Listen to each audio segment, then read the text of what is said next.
ગુજરાતમાં આપનું સ્વાગત છે। વડોદરામાં ઈદ ઉલ ફિત્રની ઉમંગભેર ઉજવણી અગ્રણીઓ દ્વારા સામાજિક સમરસતા અને માનવતાનો સંદેશ પાઠવવામાં આવ્યો। વડોદરા શહેરમાં પવિત્ર તહેવાર ઈદ ઉલ ફિત્રની હર્ષોલ્લાસ અને ધાર્મિક આસ્થા સાથે ઉજવણી કરવામાં આવી। આ પાવન અવસરે સ્થાનિક અગ્રણીઓ દ્વારા સમાજની માનવતા અને સામાજિક સમરસતાનો એક અત્યંત પ્રેરણાદાયક સંદેશ પાઠવવામાં આવ્યો હતો। તહેવારના મૂળ હાર્દને સ્પષ્ટ કરતા જણાવ્યું હતું કે ઈદની સાચી ઉજવણી ત્યારે જ સાર્થક ગણાય જ્યારે પવિત્ર દાન થકી સમાજના સૌથી છેડાના અને ગરીબ વર્ગના લોકોના ચહેરા પર સ્મિત લાવી શકાય। આ પ્રસંગે ધર્મ અને કર્મના તફાવતને ઊંડાણપૂર્વક સમજાવતા આગેવાનોએ ભારપૂર્વક જણાવ્યું હતું કે માત્ર ધાર્મિક માન્યતાઓ પૂરતા સીમિત રહેવાને બદલે સાચા અર્થમાં સત્કર્મ કરવો એ જ સાચો માનવ ધર્મ છે। સમાજમાં વ્યાપ્ત જ્ઞાતિ અને જાતિના ભેદભાવોને સંપૂર્ણપણે ત્યજીને એકબીજાની નિસ્વાર્થ ભાવે સેવા કરવી તે સમયની મુખ્ય માંગ છે। જ્યારે સમાજના દરેક વર્ગના લોકો પરસ્પર સહકાર અને પ્રેમભાવથી એકબીજાની પડખે ઊભા રહે છે ત્યારે જ તહેવારોની વાસ્તવિક ખુશીઓ બમણી થશે અને સામાજિક મૂલ્યોનું જતન થઈ શકશે। રાષ્ટ્રના નિર્માણમાં કોમી એકતાના મહત્વને રેખાંકિત કરતા અગ્રણીઓએ વધુમાં ઉમેર્યું હતું કે ભારત દેશ ત્યારે જ વધુ મજબૂત અને પ્રગતિશીલ બની શકશે જ્યારે તમામ ધર્મના નાગરિકો ખભે ખભો મિલાવીને રાષ્ટ્રીય એકતાના તાંતણે બંધાશે।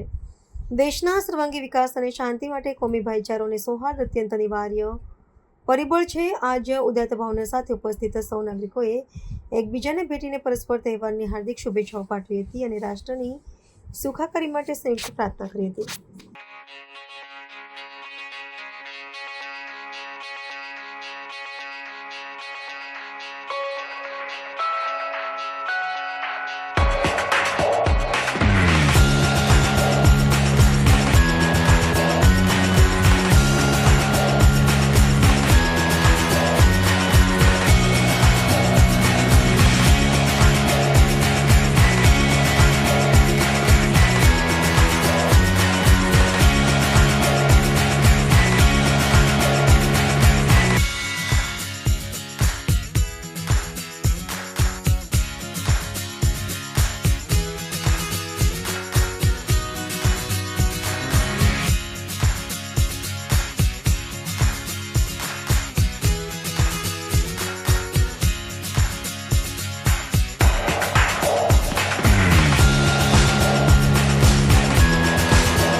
Thank you.